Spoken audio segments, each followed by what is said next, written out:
Hello साथियों, नमस्कार। आपका इस परिवार में फिर से स्वागत है।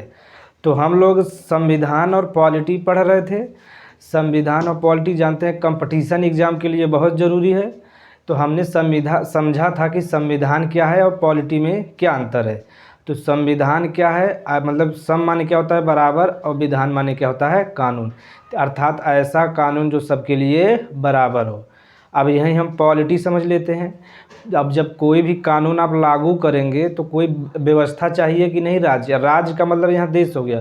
तो जब राज्य कानून व्यवस्था हो गया या न्याय व्यवस्था बनाने के लिए व्यवस्था चाहिए, तो जो व्यवस्था का हम अध्ययन करते हैं उसे ही राज्य व्यवस्था या पॉलिटी कहते हैं। या संविधान का एक परिभाषा और है, जिसके आधार पर किसी देश का शासन चला जाता है। तो जिसके आधार पर किसी देश का शासन चला जाता है उसे ही क्या कहते हैं, संविधान कहते हैं। अभी एक टर्म आया शासन और प्रशासन। तो शासन और प्रशासन हल्का समझ लेते हैं। शासन का मतलब होता है जो कानून को बनाता है। तो जो कानून को बनाता है उसे शासन कहते हैं, और जो कानून को लागू करता है उसे प्रशासन कहते हैं। यह भोजपुरी गानों में आजकल खूब फेमस है। तो हमने कहा थोड़ा अंतर आप लोगों को बता दें। जो भी टर्म है अगर आप जानते रहेंगे, कहीं डिबेट हो गया या कहीं भी संवाद हो गया तो आप अच्छे से कर लेंगे। तो उसके बाद हम अनुसूची का उल्लेख किए थे, भाग का उल्लेख किए थे। तो भाग जो है वर्तमान में मतलब कि 22 है, मतलब 25 है, लेकिन जो संविधान है उसमें 22 दिया है। अब हम आज अनुसूची अच्छे से डिटेल में पढ़ेंगे, जो आपके एग्ज़ाम के लिए बहुत ज़रूरी है। तो हम देखेंगे जो अनुसूचियों की संख्या है वर्तमान में 12 है, लेकिन मूल संविधान में कितना था, 8 था, लेकिन वर्तमान में कितना है, 12 है। तो हम लोग एक से लेके 12 अनुसूचियों को डिटेल में पढ़ेंगे, जो आपके एग्ज़ाम के लिए बहुत उपयोगी हो। तो अनुसूची जो 1 है उसमें क्या दिया है, राज्यों का उल्लेख किया है। क्या किया है, राज्यों का उल्लेख। तो जब आप एग्ज़ाम में जाएंगे राज्यों का उल्लेख दिया रहेगा तो वहाँ यूनियन शब्द पढ़ लेना, क्योंकि भारत के संविधान में यूनियन लिखा है, ठीक है, फेडरेशन नहीं लिखा है। बाद में हम यूनियन और फेडरेशन में अंतर समझेंगे, ठीक है। अब देखिए, तो जो अनुसूची प्रथम है उसमें राज्यों का उल्लेख किया है। तो इससे संबंधित कुछ प्रश्न आते हैं, हम देखते हैं। तो वर्तमान में जो भारत में राज्यों की संख्या वह 28 है, और केंद्र शासित प्रदेश की संख्या कितना है, 8 है। तो जो नवीनतम राज्य बना है वो कौन बना है, तेलंगाना। इसका निर्माण हुआ था 2014 में। अब इसका जो निर्माण हुआ था वह आंध्र प्रदेश से हुआ था, क्योंकि जो आंध्र लोगों की जो भाषा है वह अलग है, और तेलंगाना वाले अधिकांशतः हिंदी बोलते हैं। तो यही विवाद चल रहा था। वहीं पोट्टू श्रीरामुलु वो हम लोग बाद में देखेंगे, लेकिन ये जो नवीनतम राज्य बना वो कौन बना है, तेलंगाना बना है। इसका निर्माण 2014 में हुआ। यह एग्जाम में खूब पूछता है।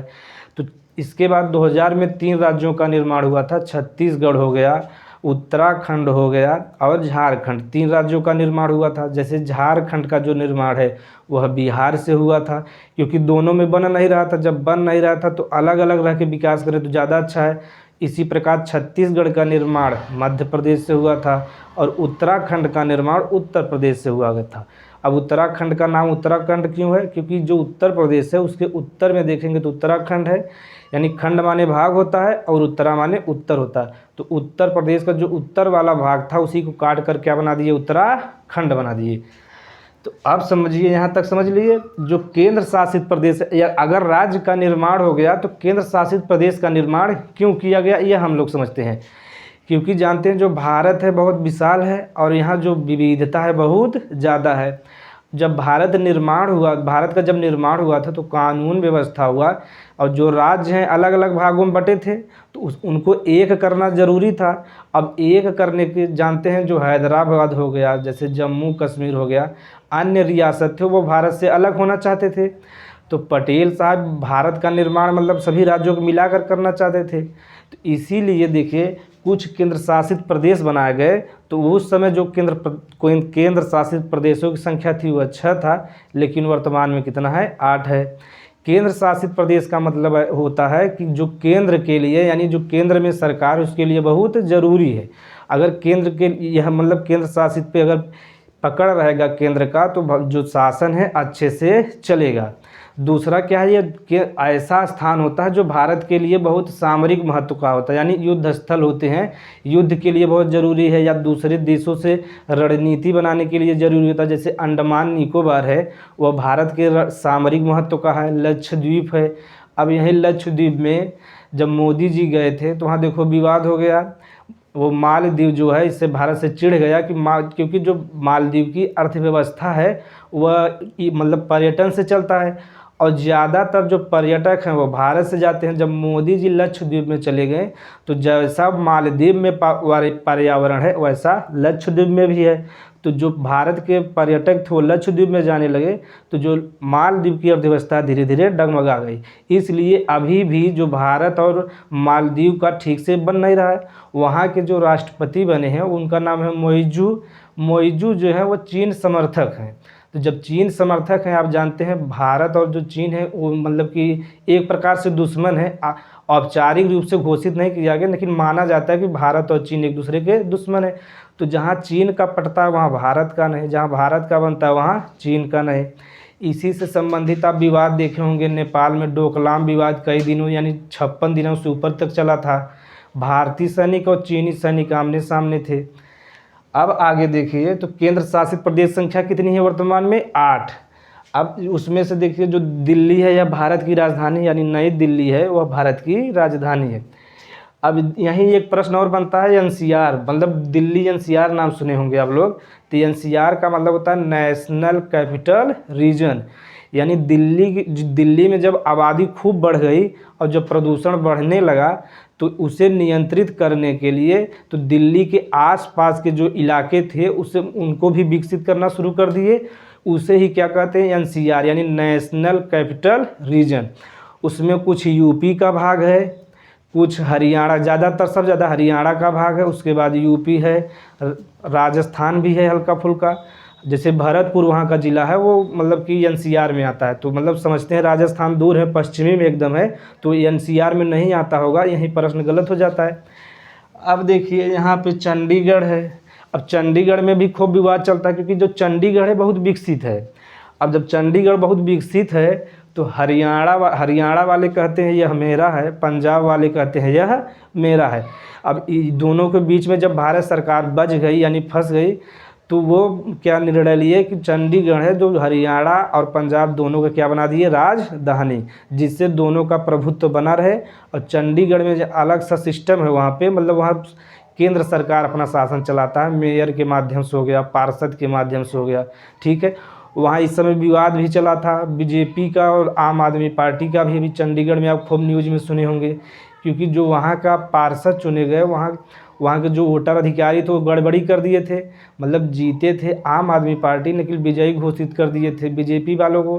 तो यही विवाद चल रहा था। उसके बाद वहाँ सुप्रीम कोर्ट आया। सुप्रीम कोर्ट ने कहा कि जो कुलदीप जी वहाँ के मेयर चुने गए थे वो आम आदमी पार्टी से, लेकिन वहाँ का मेयर बना दिया गया था बीजेपी यानी जो बीजेपी संबंधित व्यक्ति थे।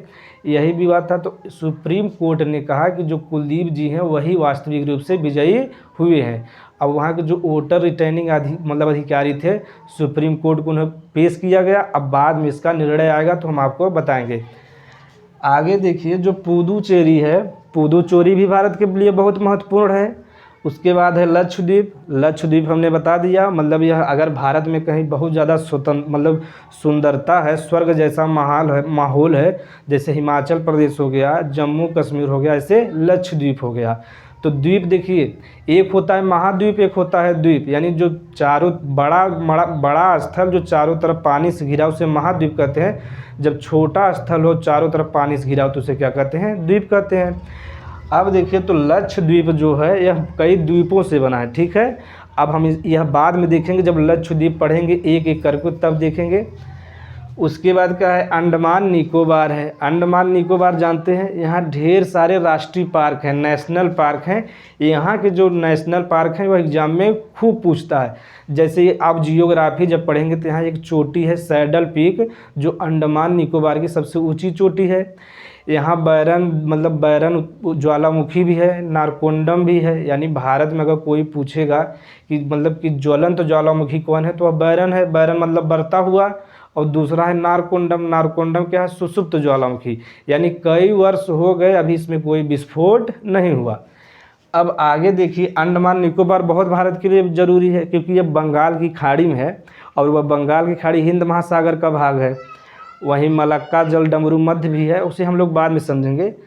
अब समझते हैं अब देखिए, दमन दीव और दादर नागर हवेली ये दोनों अलग अलग केंद्र शासित प्रदेश थे, लेकिन भारत सरकार ने 1920 में दोनों को मिलाकर एक केंद्र शासित प्रदेश बना दिया। अब हम समझते हैं कि एक केंद्र शासित प्रदेश क्यों बनाया गया। क्योंकि जब इस पर शासन करना होता था तो बहुत मुश्किल होता था और छोटा छोटा स्थान है, यानी छोटे छोटे खंड है। अब अलग से राज्यपाल उपराज्यपाल की नियुक्ति करना पड़ता था, अलग से IAS IPS की नियुक्ति करना पड़ता था और बजट भी उतना अच्छा नहीं हो पाता था। तो जो यहाँ दोनों यानी दमन दीव हो गया या दादर नागर हवेली, यहाँ के जो व्यक्ति थे बहुत गुस्से में रहते थे सरकार से, तो सरकार ने सोचा कि दोनों को एक बना दिया जाए जिससे इसका विकास भी अच्छे से हो और इस पर शासन भी बहुत अच्छा चले। अब देखिए, तो यह इसमें एक प्रश्न यह पूछेगा, जब दोनों को एक कर दिया गया है तो इसकी राजधानी क्या है?